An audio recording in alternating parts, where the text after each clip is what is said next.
All right. Cheers and salutations. So we're going to start this show off just a little bit different. I'm going to be joined by a co-host to discuss the recent verdict that impacted Donald Trump and the fallout that came after it. And look, folks, this is an election cycle. We got to talk about it. And as far as I'm concerned, I wanted this election cycle to be interesting. But you know the old saying, be careful what you wish for. You just might get it. And here we are discussing the how the United States court just convicted Trump on 34 counts. But just spoiler alert, just a huge spoiler alert. Those 34 counts, they're all basically the same thing. Okay. This is a sick system that we do live in. And if you think that this is going to make Trump and his supporters hide and run away, I'm sorry, liberals and vote blue no matter who. All what you did was just motivate the base even further. This didn't change anything. So joining me to discuss this is none other than a fellow content creator. He has done some phenomenal work. I've been on the show not once, but 3 times. Matt Weinglass, thank you so much for joining us here because we got a lot to unpack about this. And I know yesterday, apologies for that, on your show, it was breaking news. And then also you joined Pasta Jardula, Pasta to go to discuss this recent verdict as well. So first and foremost, let's start off with you. Please introduce yourself. This is the first time on our show. Tell us a little bit about yourself, your show. Absolutely. And more important, yeah. And also more importantly, just what was your reaction when Trump was found guilty? Yes, thank you, Kit, so much for having me on your show. It is interesting timing because I was looking forward to come on and chatting about what's happening around us. There's always a lot of motion, a lot of stuff that we need to dive into when we're on this kind of homeless from different parties, and that's why we started the show, The Homeless Left, because we feel like that the tribal approach to politics just doesn't work anymore for us. We're sick and tired of being told to punch down at each other and to kind of be afraid of our neighbor and to never ask questions. I think that's the main thing. That's why we started the show, because we weren't allowed to ask questions anymore. And when we take off those goggles, those tribal goggles, and we start looking at the world with just kind of clarity, and not with the idea that we need to have a certain team or a person or a party or an institution win a point, score a point, and our enemy lose a point, then we can start having critical thinking skills again and start looking at the world in these ways that we can actually, have rational discussions again and be against censorship and all those things that we know in our hearts, especially because we came from this what we thought was progressive ideals. We thought that those things mattered, that we cared about each other, we cared about the truth getting out, we cared about humanity, we were anti-war, we're all these things. So both parties have let us down. This verdict today or yesterday, as you said, Kit, yes, we had it happen. It broke during our show. And so we went over immediately when we ended, and we went over to Pasta Jardula's Pasta to Go show, and we just kind of hashed it out a little bit and try to figure out what is happening on both sides right now. Why are everybody on the left, why are they celebrating like this is the greatest day of their life? Why is the right trying to say this is the moment of truth for Trump? This is the thing that's going to prove everyone wrong, and he's going to elevate to the top. And they could be right about that, but I just, again, it's about taking off those goggles, those tribal goggles, and start looking at things from a clear point of view and say, what does this mean in the larger scheme of things? What does this mean for our state of our judicial system? That's the thing I'm concerned about. Whether you hate Trump, love Trump, that part doesn't even matter to me. I'm looking at, what does this say about our broken system that we were told works? We're told that there was just 3 levels of government, that they were supposed to keep each other in check. Well, they certainly aren't right now. This system is broken. We're calling it's a kangaroo court. We're living in a actual banana republic where a candidate, a sitting president can just target their adversary, take them down, and prevent them from running. Precisely. So that's what we're seeing. Well, what we're also witnessing here is that this has just set a precedent for future presidents to do the same to their opponents. And to some extent, look, and this isn't an overreach, but we've seen the two-party system do this to third parties. No, not arrest them, but remove them from the ballot, remove them from being on the debate stage. So third parties and independents have been dealing with this for quite some time throughout American history, to where, they're unable to, really make a presence seen amongst voters. But now we have let's be honest about this. Trump is a front card person. His name is recognizable, and in fact, his name will live forever in history. So liberals, well done. Not only have you made his name so famous, this verdict has cemented Trump's name in American politics, not for a decade, not for 2 decades, but for the next centuries. In fact, he'll probably be talked about for centuries upon centuries, because this is just how insane our liberal system is, or the neoliberal system is, in regards to going after somebody. So first of all, let's unpack what happened here. I'm just going to read an article from RT just to trigger the vote blue no matter who, people. Former U.S. president and current presidential candidate Donald Trump has been found guilty of falsifying business records to influence the 2016 election. No, he did not. He did not influence it. People went out and voted for Trump because they didn't like Hillary. In a case related to hush money payments to adult film actress Stormy Daniels. Well done. This is such a mediocre case. All what you did, liberals, was just strengthen his street cred. There you go.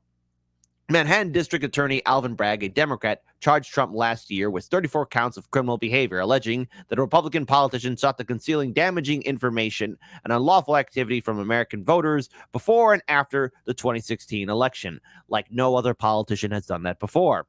The jury deliberated for 2 days and returned a verdict just before 5 p.m. on Thursday, guilty on all counts, making Trump the first U.S. president ever to be convicted of a felony.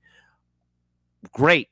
His supporters are going to follow on that. His supporters are going to be empowered by that, because all what you did was kick the anthill.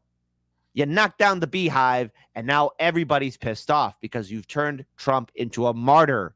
It's politics 101. You don't do that to your opponent, Democrats. And if you think that what Trump supporters are going to hear, oh no, Trump's guilty on 34 counts. Oh, I guess I can't vote for him. No, I've been seeing on social media the exact opposite. People are saying, now I am going to vote for Trump. And there are people who've been saying that they've been undecided, saying that they are going to vote for Trump.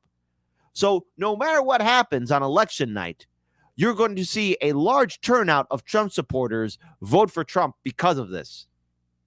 So I want to go ahead. Absolutely. I mean, that's exactly what's going to happen. But here's I'll say this. I don't think they care. I think they're ready to get Biden the win, no matter what it takes. We know what they're willing to do to get a win. So they already have those plans in place. That's not even their. I don't think this is about let's win them over. Let's win them over to Biden. No, this is about having a stamp on this date. Like you said, this moment will live in history. They want this on record that Trump is a felon. That's what it was about. Achieving this moment where they can smirk and high five and say, we did it. And we did it no matter what it took. We got it done. I'm telling you, Kit, this was the intention of the Democratic Party from 2016. The moment Hillary's jaw dropped and said, holy crap, holy shit, we didn't win. How did this guy do this? And they've been spending the entire last 8 years, and it's almost 8 years now, trying to figure out, how do we get him? How do we get this son of a bitch? And they did. This is the moment they can stamp on history and say, we got it done. And they didn't care back then. They didn't care what they got him for. And I'm telling you, right here in Hollywood, the people I talk to, that I know they're good people, but they've been in that brain. We talk about Trump derangement syndrome. This is what that is. This is, we have to do something. We have to stop him at something. I don't know what it is. I don't know what it is that they were stopping him at, but we gotta do something. If we can make him a felon on paper, regardless of how deceptive that is, the language about it, like you said, this is what, hush money to a porn star. They don't care what it is. In fact, a lot of them, if you ask them right now, they couldn't even tell you what these counts are. They have no idea what the charges are. They have no idea. and we they can don't actually get care. we can actually get a real proper breakdown. And I actually found this video from Glenn Greenwald from System Update, and I want to play it for all of you because remember, folks, when I said early on in this segment, the 34 guilty verdict counts, they're all the same. It's not just different things altogether where Trump's this criminal mastermind. Of course, he's been found more guilty than our unofficial saint, Alphonse Capone. Alphonse Capone did nothing wrong, okay? He was only taken in by the IRS because he didn't pay taxes. That's criminal right. Criminal organization. Show me proof that Alphonse Capone was a criminal. And again, look, maybe I'm making light of this whole situation, but I do know this, okay? When I play this video from Glenn Greenwald, I want everyone to understand this.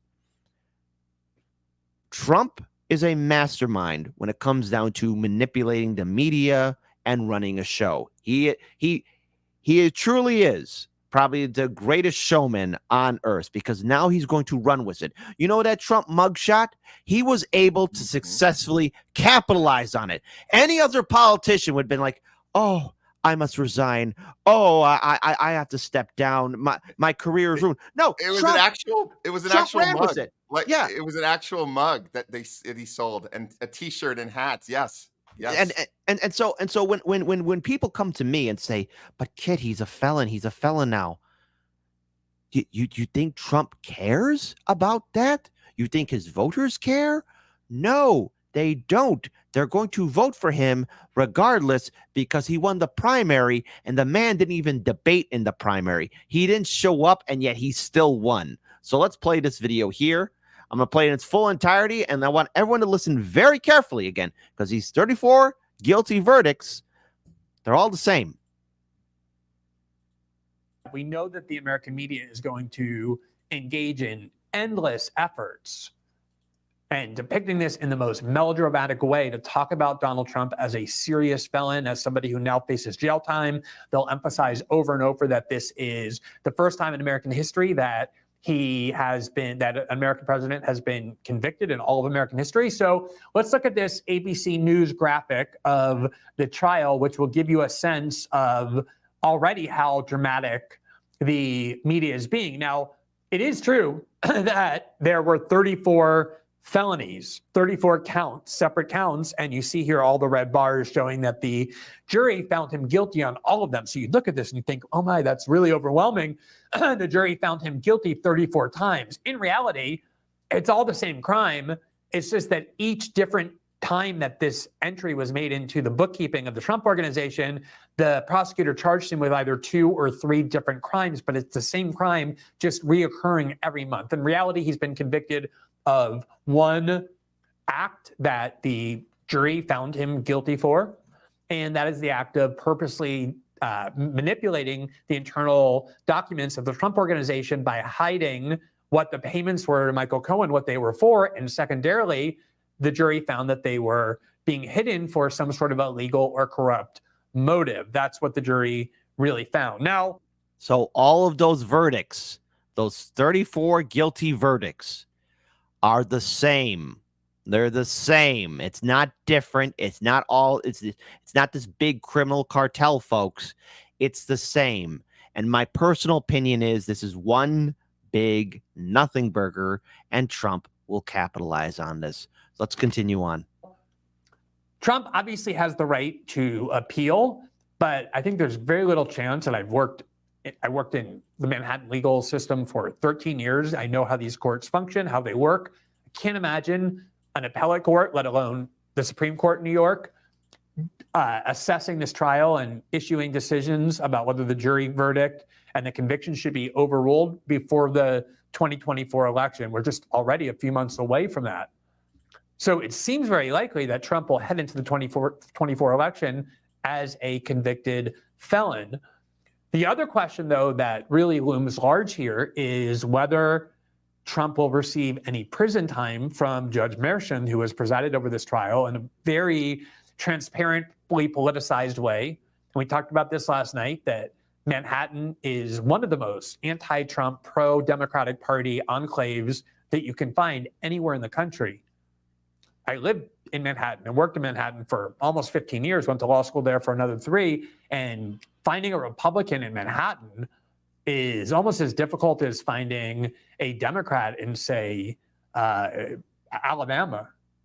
But it's even worse because it's just a small enclave, and the difference in Manhattan is something like 85 to 15 when they vote in federal elections. And so you're talking about a place that had a jury poll overwhelmingly of Trump haters and Democratic Party supporters. That's one of the weaknesses politically of this case. So, just pulling up that video here, Matt, what have we learned here? What have we learned is that this was just a distraction case. And look, I'll cover on later in the show why we shouldn't be focusing on Trump being found guilty on these 34 verdicts, these 34 guilty charges, because at the end of the day, for him being convicted, this is just a way for liberals to give themselves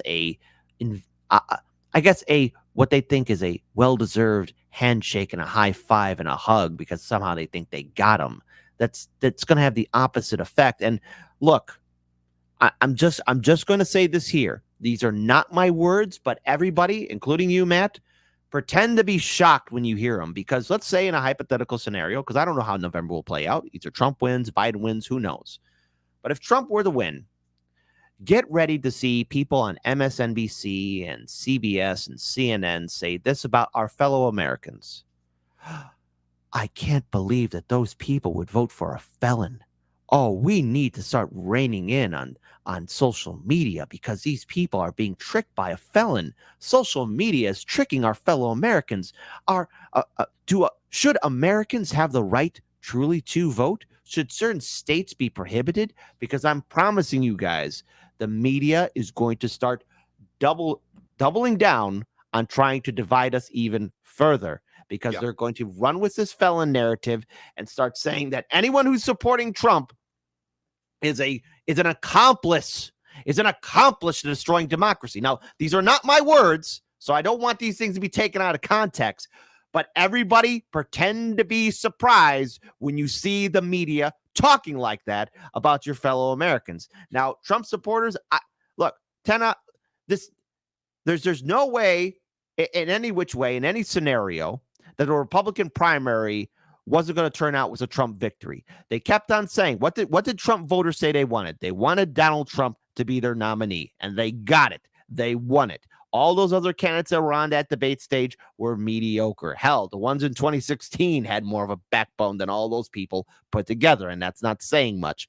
But Trump was the guy that Republican voters wanted. They got it, and now they are going to fight for him, and they are motivated by it. That Trump mugshot didn't stop them. It didn't make them think like, oh my goodness, he has a mugshot. No, people were laughing about it and enjoying it and making T-shirts and other merchandise off of it.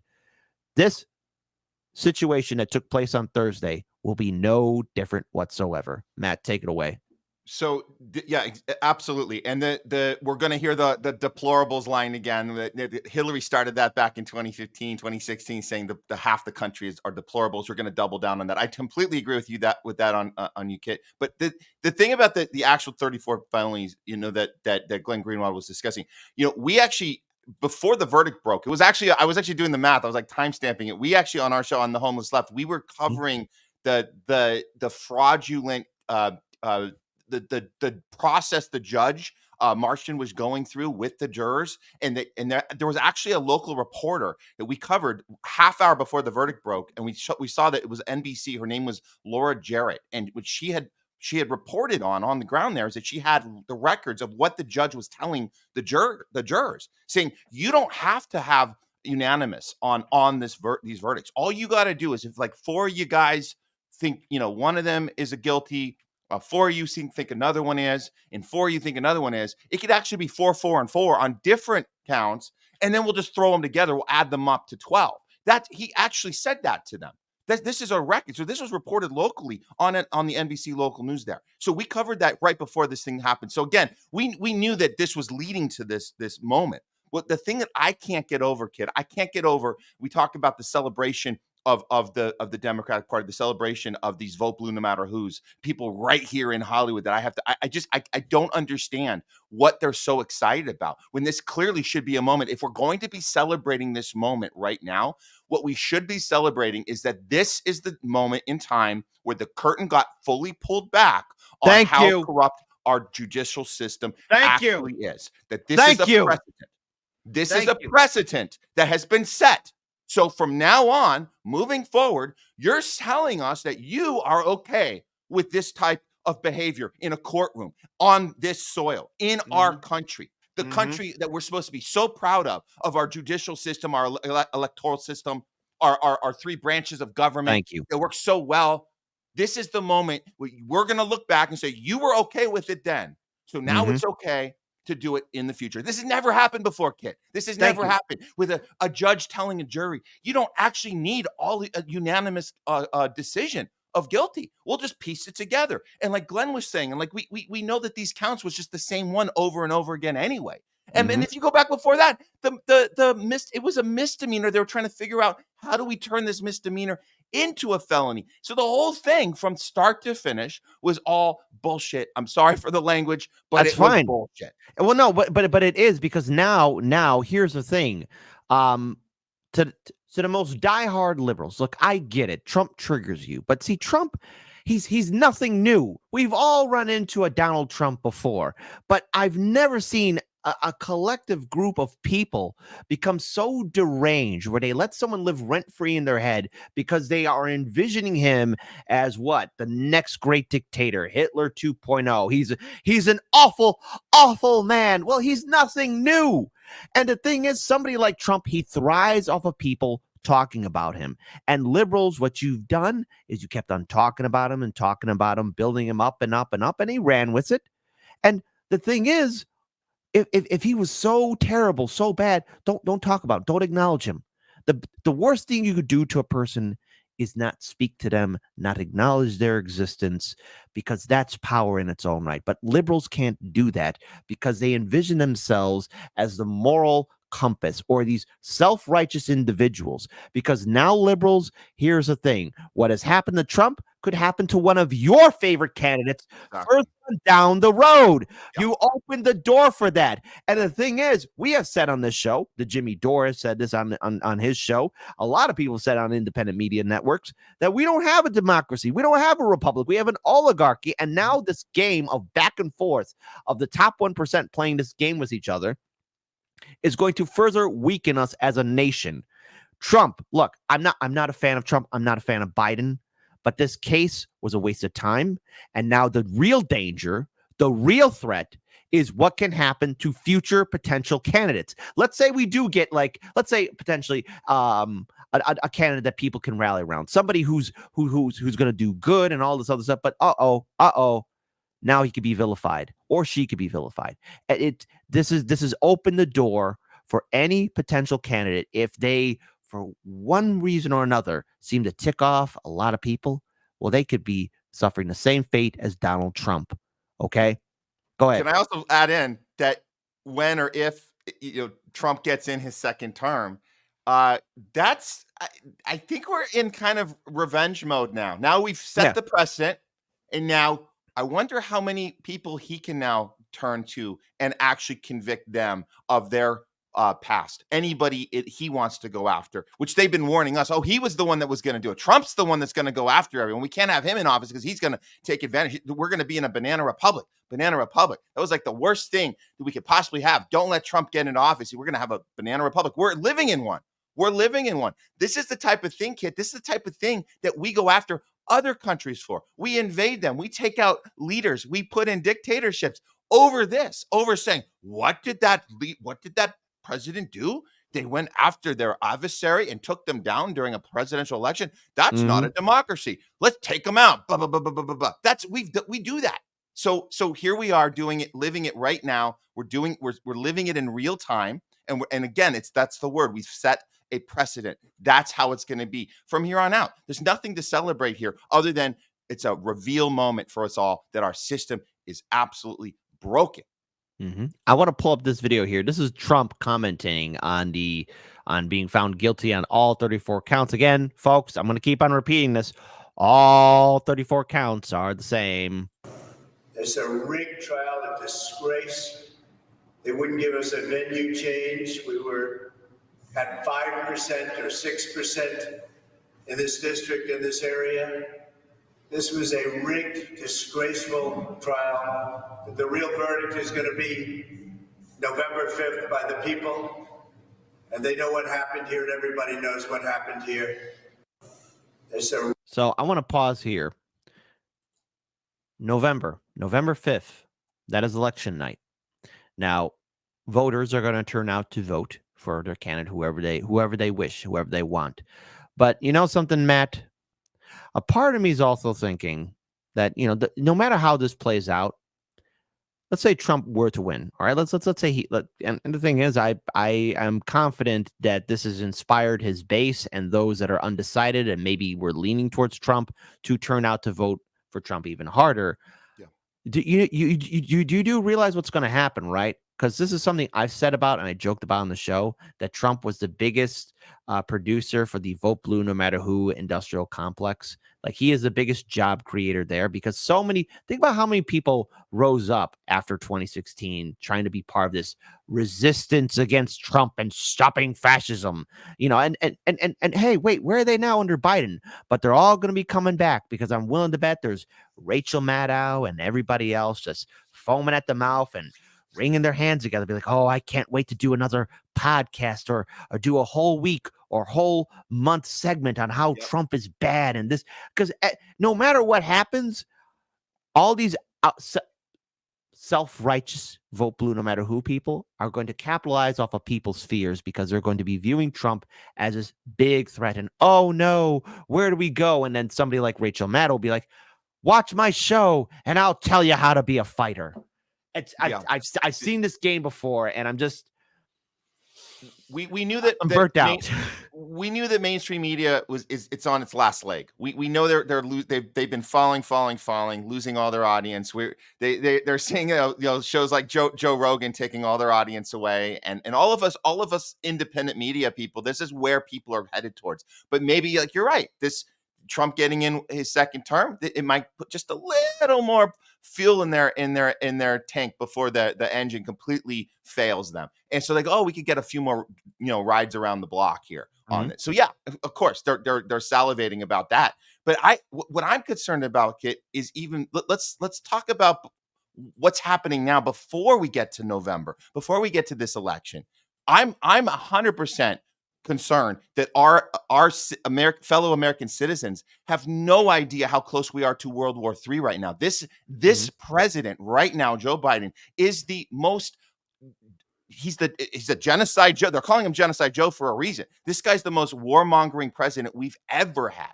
I wasn't ready to say that up until now. I knew we've had them. We know Obama had, the amount of drone strikes he's done, and Bush and Cheney. I mean, we lived through all of that. But what we're doing right now is it's unbelievable how close we are to World War III. I want to say that, and the fact that our general, our neighbors and our friends and family and our fellow American citizens have no idea that Biden just authorized attacks on Russian soil. You mean this one right here? You mean this one right here? We got shout out to Colin Radix Carter. He's one of the contributing members to Indie News Network. They've done phenomenal work. Trump being convicted, it's a red herring. This is the real story that people should be talking about. We're in the midst of starting, that's right, the sequel we've all been waiting for, World War III, and yet we are distracted by Trump, who could still run for president. And Biden gives the okay for Ukraine permission to use U.S. weapons to attack Russia. Hey, Matt, you know what? I always say, hey, what could possibly go wrong? So let's say it together in 3, 2, 1.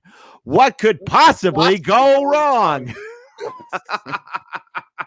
We weren't on sync yet, but we almost got it. But this is crazy. It looks like that Norway and Finland have also greenlighted missile strikes on Russia. This isn't funny. This isn't a joke. We are in the midst of the worst. This is like the Cuban Missile Crisis times 1,000. This is not funny. And so the fact that people don't know this is even happening, the fact that our mainstream media has let us down, that you turn on any of these stations right now, CNN, it doesn't matter. Turn them on. It's going to be Trump, Trump, Trump, Trump, Trump, Trump, Trump right across the screen. That's all you're going to see. And they have no clue about the level of catastrophe we're on. And it's unbelievable to me, kid. I can't believe this. This is where we know our system is broken, but this is not just our system is broken. The people are broken. They've been captured. They're not seeing the world clearly right now. They're seeing it from their goggles, their little lenses of the vote blue no matter who lenses. As we got them. They have no clue what's actually going on. No. And the thing is, like, a lot of people are, I think what it is the lack of real critical thinking, creativity, or the ability to understand that we have a system. And I've said this before, and look, I've been told by people, how dare you say this? And people close to me, but I keep on repeating this. It's easy for everybody to vilify Trump, the liberals who vilify Trump. But I keep on saying this, that there are far more vile, disgusting people currently serving in Congress that are able to hide behind the mask and the love of the people that are currently serving in office. They are far more evil than Trump. There are worse people than Donald Trump out there. Trump, he just says things and it triggers people. It gets them upset because they are not emotionally intelligent enough to deal with somebody like Trump. All right. If you deal with somebody like Trump, the best thing you could do in life is ignore him.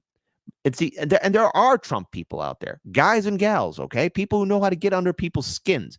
That's how it's always been in the world. But Trump being convicted like this opens up the Pandora's box of now future candidates forever being under this microscope, forever being under this threat, and being put on that chopping block of being arrested and being removed because the said ruler doesn't like them. That's not a republic, folks. This is a dictatorship, and the Democrats, not the Republican Party, kicked open that door. But don't worry, both parties are one and the same, because if Trump wins, are you going to look me in the eye and tell me that he won't do the same? This has divided us even further. And unfortunately, the Democrats don't care. I want to pull up this video here of RFK Jr. speaking about how the Democrats made this oopsie, if you want to call it that. Let's play it. Yeah. One of the candidates that Mr. Kennedy is running against was just convicted of 34 counts of a felony. And that is unprecedented. I'm glad that there were only very few people that laughed. In American political history. So we're really keen to know what that means for you and how you interpret that as a factor in this race. Well, first of all, I'd say this was probably the weakest case of the cases that people have brought against him. And I think my belief is that it will end up helping President Trump among a large part of American public who believes that the judicial system and the enforcement system have been weaponized against politically. And that's bad for our country. And I think it's a mistake for the Democratic Party. I think the Democratic Party believes that it has a candidate that can't beat President Trump and that they need to do it in the court. And I think that's bad for our country. I think it's bad for democracy, and I think it's politically going to backfire on him. And it will backfire. Due Dissidents, Russell from Due Dissidents covered that New York Trump rally. All right. Oh, it was in the middle of a blue city. There were so many people out there, Black voters and Latino voters, who said that they were willing to vote for Trump because they felt ignored and disrespected by the Democratic Party. Matt, you're all the way in Hollywood, and you too have shared your anger and outrage about some of your fellow friends out there, people who are happy about Trump being arrested or being convicted. Sorry about the arrested. That was a stutter on my part. But here in Chicago too, I've noticed a change. I've noticed a change here in this city that I would never expect, especially knowing that Chicago is the Democratic machine. Okay, this is where the machine of politics are at. Okay, everyone likes to think that the Democratic establishment is in Washington D.C. I would argue it's here in Chicago. And yet, what am I seeing? I am seeing voters, Black voters, Latino voters, white voters in this city called Chicago saying, I will vote for Trump. I'm going to vote for Trump. I've spoken to people who voted for Hillary in 2016 and Biden in 2020. And now, yes, some of these people were very critical of me in the past, but others have said, hey, Kit, man, I might vote third party. Who's a good third party candidate? Or, Kit, is it okay not to vote? No, literally, people asking me, hey, do you think it's okay if I don't vote? And then I've heard others say to me, I just might vote for Trump. And it is such a phenomenal turn. And I actually feel vindicated because I remember in 2016 all the crap I was getting from a lot of people saying, hey, Hillary Clinton could very well lose to Trump. It's 50-50. I'm voting third party, but don't be surprised. And I had so many friends break off and walk away from me. But I think the great reveal is this. Democrats, you're walking away as though this is a win. The real verdict will be in November. And I kept on saying this to liberals. Hey, you better hope that these trials really do work in your favor. Hey, maybe these trials are not a good idea. Maybe don't follow through with it, because if Trump capitalizes on this and gets elected into office, you have turned this man into a powerhouse, and he's going to come after all your favorite vote blue, no matter who candidates, all your organizations, and he will bring the jackboot on you. If you don't think he wants revenge, you're living in another reality, and you need to go to a mental asylum. Take it away, Matt. So the sentiment here is not, I don't think I would say, Kit, that it's as close to what you're seeing right now in Chicago, where people are actually verbally saying out loud, yeah, I'm considering verbally voting for Trump. saying it out loud. Yeah, I'm not hearing that so much, but here's what I am seeing. I'm doing kind of a study here on the Hollywood, the entertainment industry, because I'm right here. I mean, I'm in the industry, right, and right I'm looking at how they've changed, and I think they're all dealing with a long form of PTSD, and they don't know the who to blame anymore. Trump was their person to blame. That's it. That's my attacker.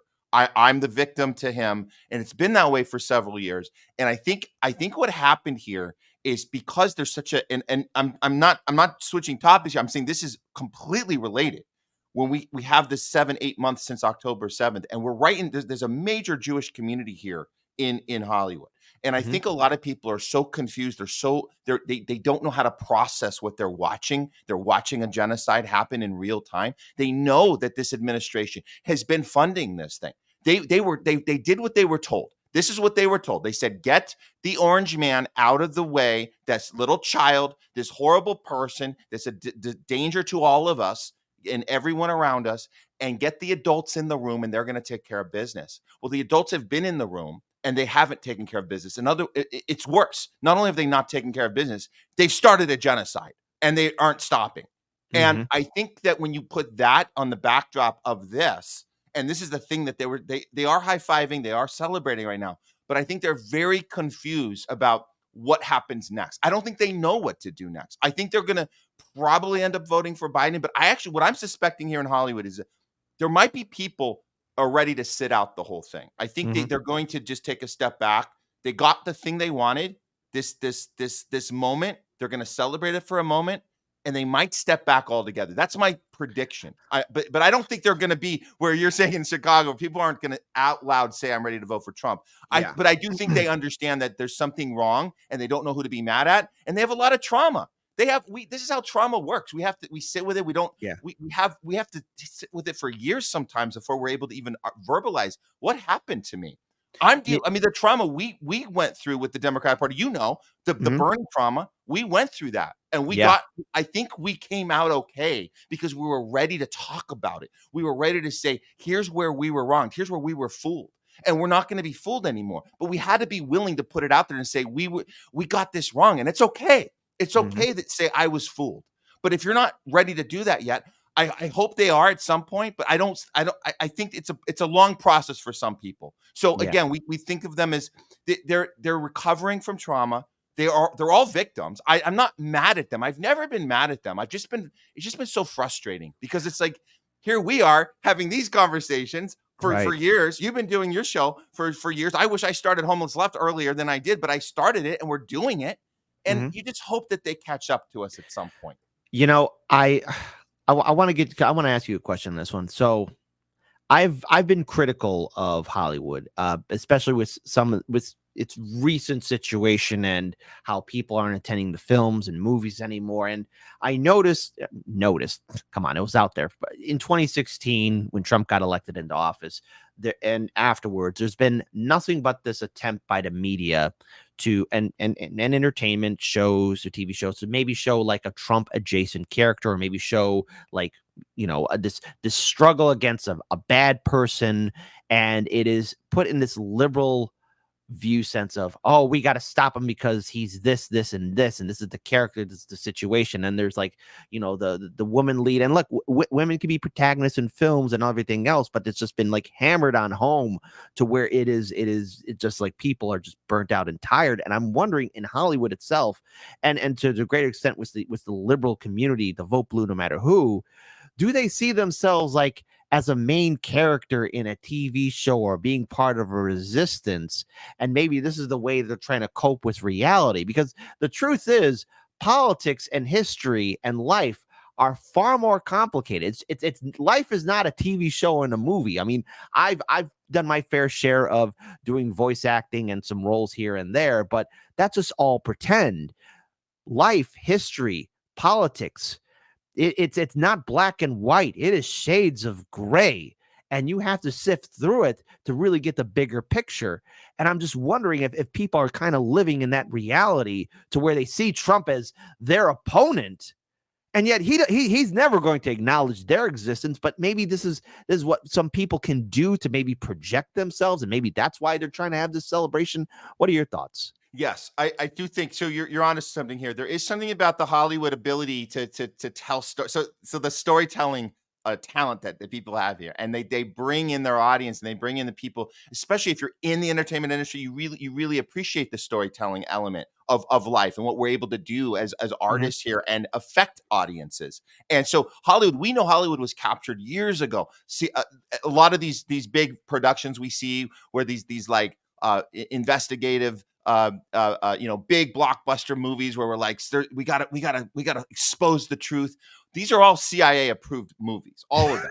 So we have been brainwashed here in Hollywood about who the good guy is, who the bad guy is. And I'm going to give an example, because this is so interesting, because I was just a couple months ago, of sitting down watching a training day. Now, I'm going to bring this. This is interesting because this takes place here in LA. Training day is about the corruption of the LAPD, right?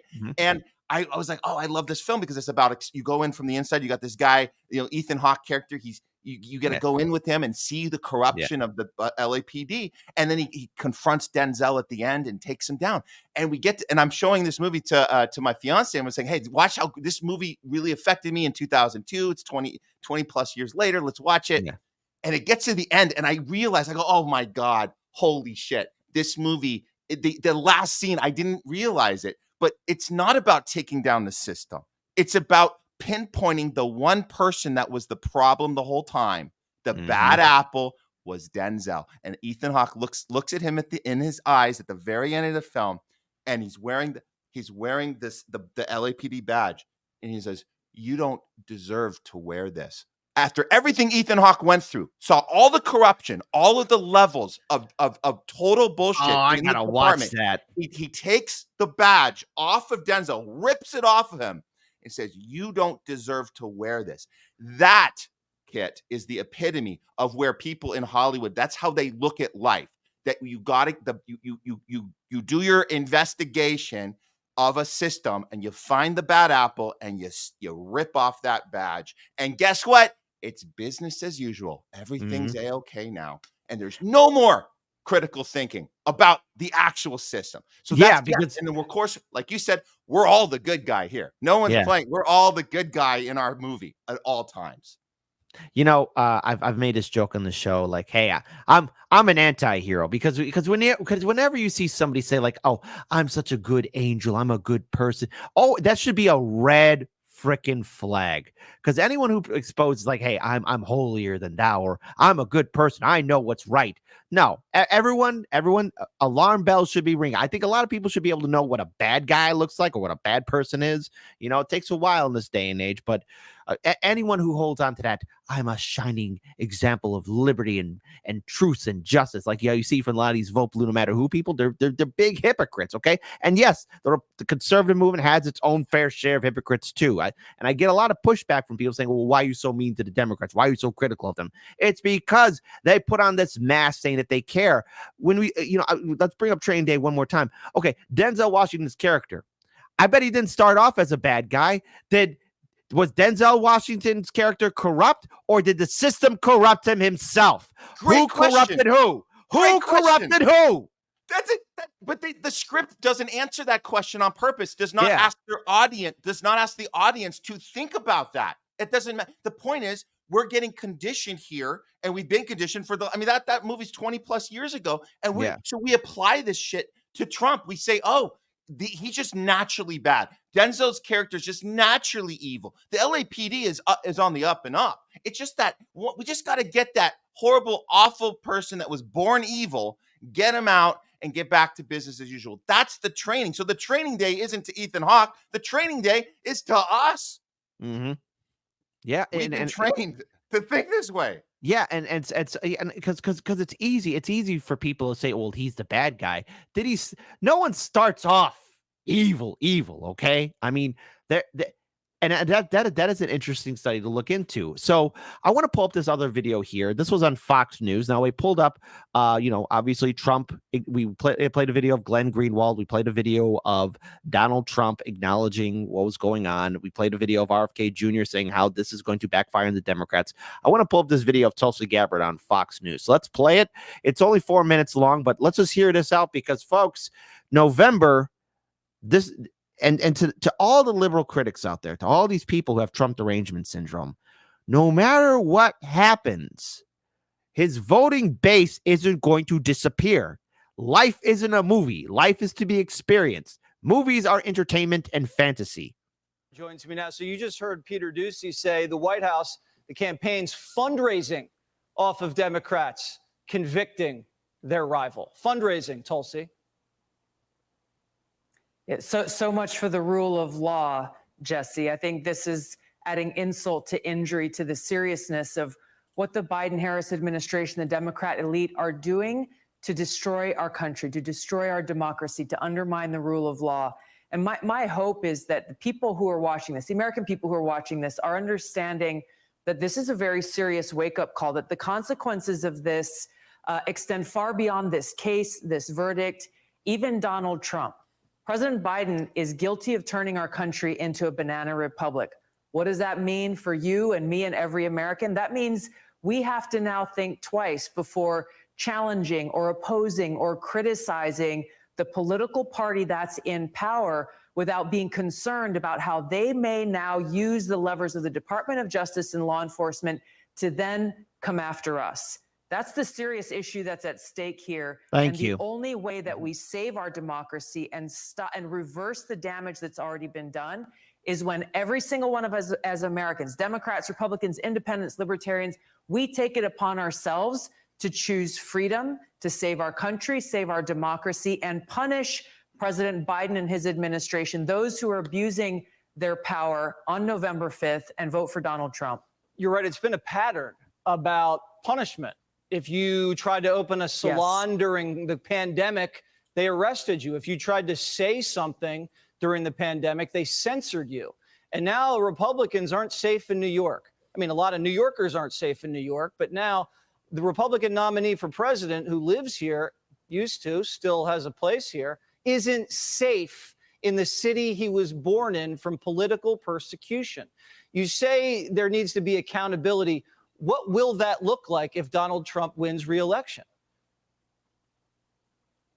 Well, the accountability, first of all, is making sure that they recognize and that we send this strong message to anyone who dares to do what Joe Biden, the Democrat elite, are doing, is that we, the people, are not going to stand for it. President Trump gets elected in this election. We send this strong message to the American people, and there needs to be a wholesale cleaning of house within these institutions to root out the corruption and the deep state and those who care more about their power than they actually do about our Constitution and our freedom. This is the beauty of our democratic republic. Our founders were so wise in placing the power in our hands to send this strong message. Hold on, I got to pause here. Look, the power that a lot of us do have, or at least what we thought we had, in the early days of our fledgling republic, you know, if you were a white landowner, you could vote. And it took a long time, an arduous march for more Americans to earn that right to vote. The system wasn't perfect, okay? And remember, folks, there's which sentence is false? The United States are a great country or the United States is a great country? I'll fast forward it. Both sentences are true. The United States are a great country was before the Civil War. The United States is a great country after the Civil War, okay? So the whole republic wasn't perfect. And our founding fathers, while they were maybe fascinating, interesting individuals, were not these end-all, be-all wise men. They were flawed as well. But the system itself, the institution itself, especially now in this day and age, is inherently corrupt thanks to Citizens United and the McCutcheon decision, where you have organizations like Big Oil, the military-industrial complex, you have Big Pharma, AIPAC, our fantastic friends there, buying and owning our politicians. And remember, folks, it's the donors, not the voters, that come first. Voters, you're at the end of the line. The donors are at the head of the line. To punish those who abuse their power and send them packing. So it's on us to take action to do that in this November. They're willing to destroy the rule of law to cling to power. Why? What is it about power and the Democrats that's so life and death? It's all they care about, Jesse. This is yet another example of how they care for themselves, their position, their title, fame, attention, whatever, all of these trinkets and the facade and the trappings that come with their position as power. And they're so terrified to lose it that they recognize that a free people in a free society, in a free country with the freedom to think for ourselves and cast our votes for who we want to be our present commander-in-chief, we are the greatest threat to their power. Donald Trump is the greatest threat to their power, which is why they are. And we're going to pause here. Donald Trump used to be a Democrat. Just throwing it out there, all right? It's one big club, and you ain't in it. Willing to do anything and everything in order to try to stop him, and even more importantly, to take away our freedom. That's really what's at stake here, and why we cannot allow this to happen. No, we can't, and we won't. Tulsi Gabbard, thank you. So, Matt, take it away, buddy. I want you to break that down. So clearly, yeah, we have this camp, this Tulsi camp, which I, half agree with her. I'm not personally going to be on the train of Trump getting in on November is going to make everything better, make everything great again. In fact, let's take that acronym that I think Trump got wrong from the beginning, the MAGA acronym. What is it? It's Make America Great Again. I'm actually in the camp of it should have been Make America Better. We should always be going for improvement. So I think the whole MAGA thing is kind of guilty of the training day formula, saying let's get things back to the way they should be. It's the wrong method. We need to fix the system from within. It's never really been a functioning system. You mentioned AIPAC. That's the real problem. That's the real, when you pull that curtain back fully and see that every one of our elected officials is being owned by a foreign lobby that doesn't have to have any transparency, is not registered as a foreign lobby. Kennedy tried to do it way back in '63. He got taught a lesson about what happens when you try and step up to them back then. All these decades have passed. We've seen the corruption. We've seen the genocidal behavior of our administration in this last 7 months. But more importantly, the curtain that's been exposed is that we have now complete understanding that every one of our politicians are captured. So bringing Trump in, yes, it's going to vindicate what's happened today or yesterday, but it's not going to fix the problem. Okay, we do have a broken system, and there doesn't seem to be anybody ready or willing or in any position to truly fix it. Because Trump is just as guilty of being controlled by, and he will be more controlled in his second term. I feel. I don't think he's going to be harder at draining the swamp, as he called it. It's going to be worse. He's going to have less ability to do stuff. That's kind of my take on it. So I think we're kind of all screwed. I look at this as, and look, I'm reminded of the 2016 first Republican primary debate, where the talk of, and I brought this up on my show before, and folks, I apologize if I'm repeating myself, but we must never forget this, where the conversation of money in politics was brought up by the moderator, and Trump said these words that were probably the most truest moment in American political history ever. Trump said, "I give these people money and they do what I say." That was the first honest moment in U.S. politics ever, especially at a Republican primary debate, because you wouldn't hear that at a Democratic primary debate. You wouldn't hear that in any debates at all, period.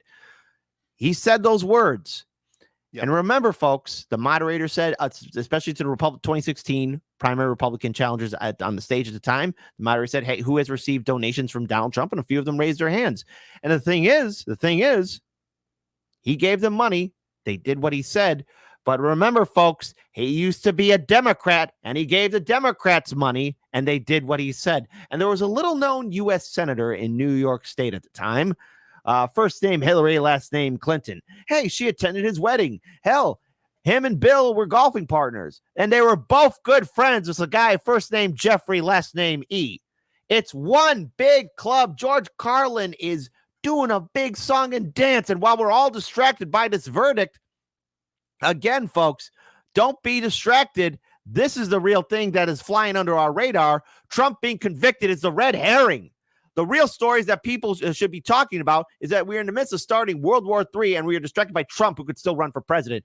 Biden gives the A-OK for Ukraine to permission to use U.S. weapons to attack Russia. That's the big story that's happening here. That's flying under our radars. So I feel that this trial has been nothing more than a big distraction. These 34 guilty verdict counts are, again, it's the same thing as Glenn Greenwald broke down, and it's going to motivate Trump's supporters to turn out even more. I want to pull up this tweet here from Jimmy Dore, and I'm going to read it in full entirety. Shout out again to Jimmy Dore, Chicago's very own. Keep on speaking truth to power. The proof that this is a political prosecution of Trump and that we are now in a banana republic is that George Bush Jr. still walks the earth a free man, along with Dick Cheney, two guys who lied to us into an illegal war that killed 1 million people and then ordered a worldwide torture program. They claimed it was Donald Trump who was going to weaponize the legal system and prosecute his political opponents. Of course, that's exactly what they had in mind all along and what they just accomplished. The bad news for them is that most people of conscience see through this, and even worse news for them is that those people are going to make them pay for it at the ballot box this November.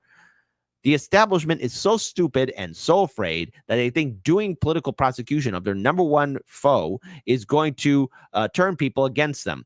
He will have the exact opposite effect. He is now a martyr, and people will vote for him who previously wouldn't have. That is truth. People like African Americans and Mexicans who feel like they got a raw deal from the legal system. I know this as a result because I saw those people say so when they were interviewed at a Trump rally in the Bronx. The people who are prosecuting Donald Trump hate him, but what they really hate is democracy and the rule of law even more. And I say this again as a Chicagoan who lives deep in the neoliberal machine that is the Chicago city. I'm seeing voters and people say that they would vote third party, not vote, or yes, surprise, surprise, in Chicago, say that they would vote for Trump. Democrats, you turn Trump into a martyr. You keep on turning him into things because you keep on talking about him. You turned him into this little beast that you can't control. He is your Frankenstein monster. And if you were truly smart and serious people, liberals, vote blue no matter who, sycophants, you wouldn't acknowledge him. You wouldn't turn him into this. You wouldn't give him all this political ammunition. And yet here we are, all the while we're talking about this trial, and we're going to be talking about this later on in the show. Biden just said it's A-OK for Ukraine to use weapons, U.S. weapons, and fired them into Russia. What could go wrong? Matt, I want to give you the final word. Jimmy Dore is absolutely right. Bush and Cheney are walking the streets. There's no critical thinking on the left of why that is the problem. We were there. We were there protesting in 2004. We were out in the streets saying these guys are war criminals. What happened? What happened? Why are we okay with a porn star verdict of hush money and calling that democracy? That is not. We are so far away from real justice in this country, and the left lost their values. They lost what they believed in, their principles. It's gone, and we have to figure out a way to get it back. And we have to become non-tribal. We have to get away from our party politics, our ringleaders that tell us what to do, to bow down, and they can do no wrong. We have to start thinking for ourselves. That's my final take. And I'll say to you, Kit, I appreciate everything you're doing out there in Chicago, and we do plan Homeless Left. We do plan to come out in August for whatever's going on. Even Even if they cancel this damn thing, we're going to be there because we know that the protesters are going to show up no matter what they do. Even if they put Biden and Harris as the nominee online and there is no convention, we're still going to be there because we know that it's a big moment in time for us to come up and rise up as a people and say, we're mad as hell. We're not going to take it anymore. And so yes, we look forward to coming out and seeing you in August in Chicago and covering that. Done deal. And look, folks, I'm urging everyone, please follow the Homeless Left. I don't know why it wasn't clicked on follow early on. I got to fix that. Again, I got to make sure that people know where to follow you. So real quick, where can people follow you online on social media? Obviously, we have your show. It goes live every Thursday, 12 p.m. Pacific Standard Time, 3 p.m. Eastern. So folks, if you don't got it, get it. If you don't get it, go figure it out. But where else can they follow you online? So you can get at Matt Weinglass on Twitter. That's my main one. Now I put the Homeless Left. We just started our Twitter channel, so we're just growing that from scratch. But yeah, follow me at Matt Weinglass, and I'll connect you guys to all the stuff we have happening because we're still trying to make Hollywood work. We actually have a few documentaries in the works here. We got some feature films. We have a whole community here. We're still trying to hit them over the head and say, guys, let's start thinking for ourselves, especially as storytellers and artists, that we should be telling more in-depth stories about what's actually happening and challenging power, not punching down at people. So that's what we're doing here in Hollywood. But yes, the Homeless Left every Thursday live at noon Pacific. And we look forward to engaging with you guys more. And Kit, we love having you on the show. Thanks for having me on today. And we're all doing it together. This isn't just about one homeless type of person. I want everyone to know that we welcome people that are homeless from wherever they feel abandoned from. We welcome you to join a populist movement of free thinkers, of people that are not tied to a tribe anymore. Take those goggles off and start looking at the world with their critical thinking skills and deductive reasoning skills. And then we can actually make a difference and make an impact on this world and take the power back, because nobody in power gives it up willingly. You got to take it from them. Right. And look, Hardlens Media, and I'm glad to see that the Homeless Left will be here in Chicago on August 19th through the 22nd. I know a few other people from a lot of other independent media networks are going to be giving their coverage and analysis of it. We know full well that this entire election is between two candidates that not a lot of Americans are excited for, but because of the actions of what happened yesterday in New York City, vote blue no matter who. The Trump base is motivated. But are you? Because the Trump base is excited and ready to fight. They're ready. Hell, I'm willing to bet that a lot of Trump supporters, no matter what they do for a living, is going to be making sure that they have the day off on November 5th so they can go out and elect Trump and get ready to make they're going to be holding more rallies, holding more fundraisers. People who were undecided or maybe not willing to vote at all, that maybe were Trump leading, are now going to come out to vote. Democrats, what do you got to say about your voting base? Because I've seen you guys try and hold rallies. You're lucky if you get even 100 people show up. And that's pretty pathetic. So, Matt, I'm encouraging everyone to please follow you on your Rumble account and all your social media accounts. Thank you so much for taking I know it's early where you're at. So, obviously, I think you need to get yourself a cup of coffee and decompress. Yeah. And to our viewing audience that's watching this also on Can TV, please check out the rest of Hardlens Media. We're live every Monday through Friday at 9 a.m. And please follow Matt Weinglass, the Homeless Left. He's got a great team. And I'm looking forward to meeting you, and we get some good Chicago style food, and maybe we can educate Pasta on some good Chicago style. I want to end this segment. I want to end this segment on a positive note. It's some good Chicago style food. So, folks, thank you again, Matt. Thank you so much for your time, my friend. You got it, Kit. Take care. Thanks. All right, we continue on with the rest of our main show. Peace.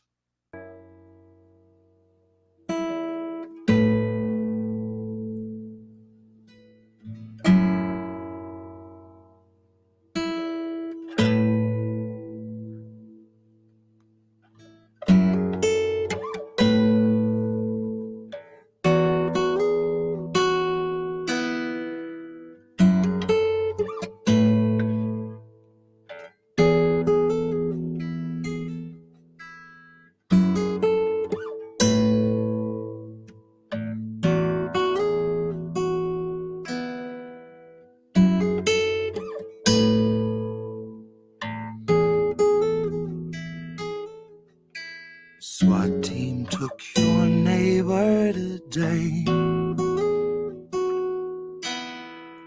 Watched them as they walked him away. You told yourself extremists come in all different shapes. Met his eyes and lowered your gaze. Is it too late for us to ever change? We are collecting the dust of better days. They're always watching us, but we're never safe. We're not meant to be safe, not meant to escape. We aren't meant to wake.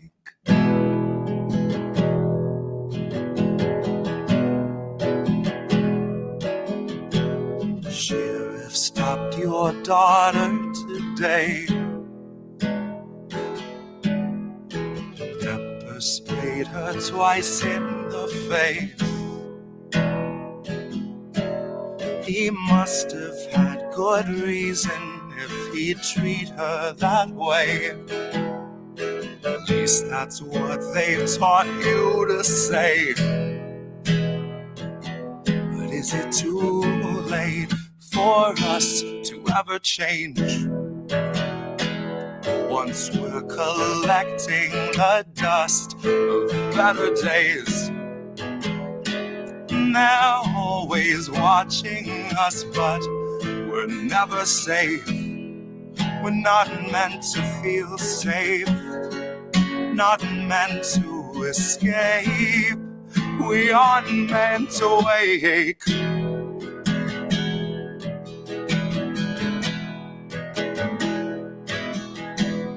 Feds arrived and had you detained. Said you'd made some posts they unchanged.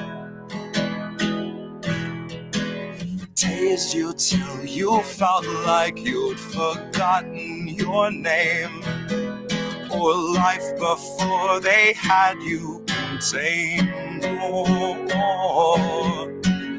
life before they had you contained.